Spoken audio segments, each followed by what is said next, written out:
नमस्कार, मैं हूं श्वेता। देश प्रदेश की महत्वपूर्ण राजनीतिक खबरों में आपका स्वागत है। आज है 31 जनवरी, दिन शनिवार। खबरों की ओर बढ़ने से पहले एक महत्वपूर्ण बात, आप किस शहर से हमारा बुलेटिन देख रहे हैं हमें कमेंट करके जरूर बताएं, जिसके बाद आपका नाम हमारे बुलेटिन के अंत में दिखाया जाएगा।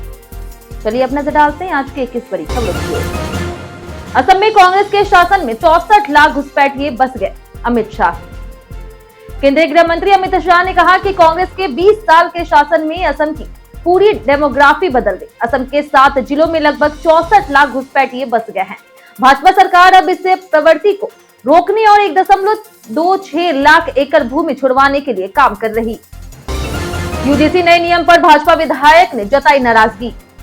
भाजपा के हिस्सा विधायक अनिल सिंह ने यूजीसी के नए नियमों का विरोध किया, जिसमें सामान्य वर्ग को शामिल नहीं किया गया। उन्होंने कहा कि ओबीसी के सामने सामान्य वर्ग की स्थिति पर ध्यान नहीं दिया गया। उन्होंने मोदी सरकार से नियमों में संशोधन कर सामान्य वर्ग के हितों की रक्षा की मांग की है। शशि थरूर ने कांग्रेस छोड़ने की अफवाहों को किया खारिज। कांग्रेस सांसद शशि थरूर ने कहा कि उनके कुछ रुखों को भाजपा समर्थन समझा जा सकता है, लेकिन वे केवल सरकार या देश के समर्थन के रूप में देखते हैं। उन्होंने पार्टी छोड़ने से इनकार किया और केरल विधानसभा चुनाव में कांग्रेस और यूडीएफ की जीत के लिए सक्रिय रहने की पुष्टि की। उपेंद्र कुशवाहा ने आलोक सिंह को बिहार प्रदेश अध्यक्ष नियुक्त किया। राष्ट्रीय लोक मोर्चा के अध्यक्ष उपेंद्र कुशवाहा ने आलोक सिंह को बिहार प्रदेश अध्यक्ष नियुक्त किया। यह कदम पार्टी में एकता और संगठनात्मक मजबूती सुनिश्चित करने के उद्देश्य से लिया गया है। आलोक सिंह ने कार्यकर्ताओं को संगठित करने और पार्टी की नीतियां जनता तक पहुंचाने का संकल्प जताया। कांग्रेस का फॉर्म 7 दुरुपयोग पर चुनाव आयोग से तुरंत जांच की मांग। कांग्रेस ने वोटर लिस्ट के स्पेशल रिवीजन में फॉर्म 7 के बड़े पैमानों पर दुरुपयोग का आरोप लगाया। पार्टी का दावा है कि भाजपा से जुड़े बूथ एजेंट और अज्ञात लोग विशेष समूहों के मतदाता नाम हटाने में शामिल है। कांग्रेस ने चुनाव आयोग से तुरंत स्वतंत्र जांच और बहाली की मांग की। आरजेडी नेता ने की यूजीसी विवाद पर राजनीतिक बयानबाजी टालने की अपील। आरजेडी नेता मृत्युंजय तिवारी ने यूजीसी इक्विटी रेगुलेशन 2026 पर सुप्रीम कोर्ट की रोक के बाद राजनीतिक बयानबाजी से दूरी बनाई। उन्होंने कहा कि मामला अदालत में विचाराधीन है और न्यायालय के अंतिम फैसले तक किसी प्रकार की राजनीतिक प्रतिक्रिया देना उचित नहीं है। सभी को फैसले का इंतजार करना चाहिए।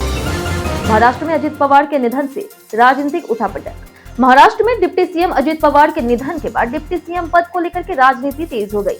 एनसीपी अजित पवार गुट के नेता प्रफुल्ल पटेल, सुनील लटकरे और उछन गुजबल मुख्यमंत्री फडणवीस से मुलाकात के लिए बंगले पहुंचे।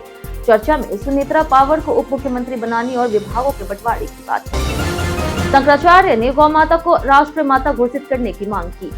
मौनी अमावस्या पर त्रिवेणी संगम विवाद के बीच शंकराचार्य अभिमुक्तेश्वरानंद ने सरकार पर हमला किया। उन्होंने 40 दिनों में गौ माता को राष्ट्रमाता घोषित करने और गौमांस निर्यात बंद करने की मांग की है। उन्होंने असली और नकली हिंदू की पहचान पर जोर दिया और संत समाज के साथ लखनऊ में निर्णय लेने का ऐलान किया। उत्तराखंड को मिला विंग्स इंडिया 2026 में राष्ट्रीय उद्यान पुरस्कार। उत्तराखंड को विंग्स इंडिया 2026 में नागरिक उड्डयन क्षेत्र में उत्कृष्टता के लिए राष्ट्रीय पुरस्कार मिला। मुख्यमंत्री पुष्कर सिंह धामी के नेतृत्व में राज्य की विमानन नीतियों, बेहतर प्रशासन और हवाई संपर्क विस्तार की सराहना हुई। पुरस्कार राज्य के पर्यटन, आपदा प्रबंधन और हेली टूरिज्म को बढ़ावा देने की प्रतिबद्धता का प्रतीक है। एकनाथ खड़से ने एनसीपी के दोनों गुटों के एकीकरण की वकालत की। एकनाथ खड़से ने अजित पवार के निधन के बाद एनसीपी के दोनों गुटों के पुनर्मिलान की वकालत की। उन्होंने कहा कि जमीनी स्तर पर पहले से ही समन्वय चल रहा और केवल औपचारिक घोषणा बाकी है। खड़से ने एकजुटता को भी पार्टी की रिक्तता भरने और मजबूती का मुख्य विकल्प बताया। मायावती ने सुप्रीम कोर्ट की यूजीसी रोक का किया स्वागत। यूजीसी के 2026 इक्विटी रेगुलेशन पर सुप्रीम कोर्ट की रोक के बाद बीएसपी सुप्रीमो मायावती ने फैसले का स्वागत किया। उन्होंने स्वर्ण समाज के गरीब छात्रों के हितों की सुरक्षा की मांग की और नियमों को जातीय विदेश बढ़ाने वाला बताया। मायावती का रुख यूपी की राजनीति में सामाजिक न्याय और समानता पर केंद्रित है। नितिन नवीन का गोवा दौरा, चुनावी रणनीति पर फोकस। बीजेपी के नए राष्ट्रीय अध्यक्ष नितिन नवीन ने गोवा में अपने पहले दौरे के दौरान पार्टी संगठन को चुनावी मोड में सक्रिय किया। उन्होंने कोर कमेटी की बैठक की, कार्यकर्ताओं को संबोधित किया और सहयोगी दलों से मुलाकात की।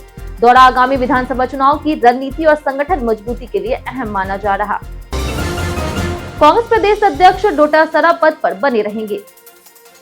दिल्ली में कांग्रेस की बैठक के बाद प्रदेश अध्यक्ष गोविंद सिंह डोटासरा पद पर बने रहेंगे। सचिन पायलट समेत अन्य नामों की चर्चाओं पर विराम लग गया।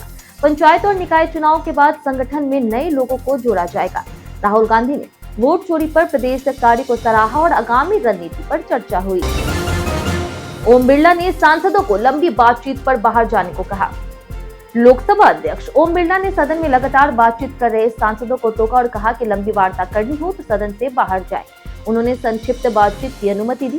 प्रश्नकाल में सभी सवाल पूछे जाने की व्यवस्था स्पष्ट की और जेब में हाथ डालकर बोलने वाले मंत्री दुर्गादास को भी सख्ती से चेताया। सौरभ भारद्वाज ने एलजी सक्सेना पर तीखा हमला बोला।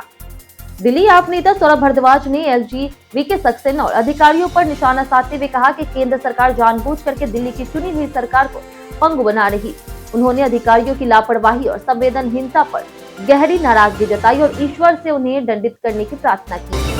अखिलेश यादव ने अजित पवार हादसे पर विमान सुरक्षा पर उठाए सवाल।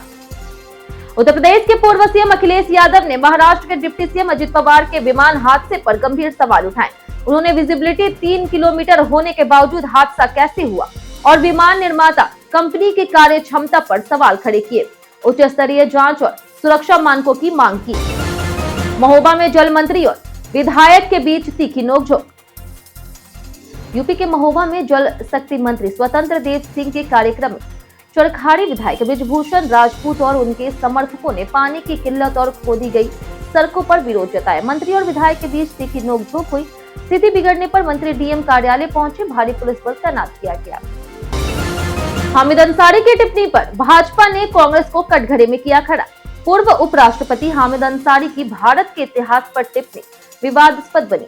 उन्होंने गजनवी और लोधी को भारतीय लुटेरे बताया। भाजपा प्रवक्ता शहजाद पूनावाला ने इसे कांग्रेस का हिंदू विरोधी महिमा मंडल करार दिया और कहा कि यह कांग्रेस के इकोसिस्टम का नया उदाहरण है जो अलगाववादी विचारों को बढ़ावा देता है। महोबा में जल संकट पर बीजेपी विधायक ने किया जोरदार विरोध।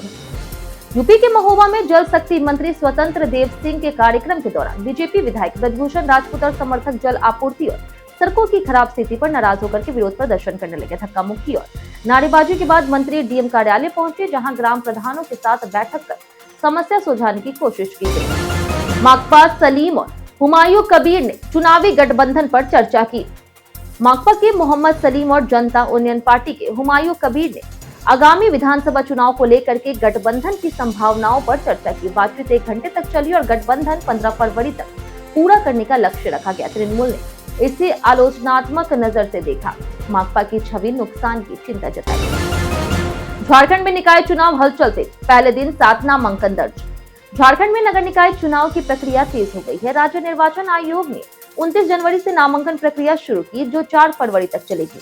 पहले दिन 48 नगर निकायों में कुल 7 नामांकन दाखिल हुए, जिसमें 3 महापौर, नगर परिषद अध्यक्ष और 4 वार्ड पार्षद पद शामिल है। बीते दिन आप लोगों में से बहुत लोगों ने हमारे वीडियो को लाइक किया था। जिन्होंने हमारे वीडियो को लाइक किया उनके नाम है नरेंद्र सिंह, साकिब, कन्वर सेन ग्रेवाल, अरुण मलिक, महेश बत्रा और मुन्ना राजपूत। इसी के साथ बढ़ते हैं आज के सवाल की ओर। आज का सवाल है, आपके हिसाब से युवाओं को राजनीति में शामिल होना चाहिए या नहीं? आप अपना जवाब हमें हमारे कमेंट सेक्शन में लिखकर जरूर बताएं। आज के लिए इतना ही। राजनीति से जुड़ी तमाम खबरों के लिए बने रहे और देखते रहे सियासी पिच। और साथ ही अगर आप यूट्यूब चैनल पर देख रहे हैं तो चैनल को सब्सक्राइब कर दें और अगर आप फेसबुक पेज पर देख रहे हैं तो लाइक और फॉलो जरूर करें।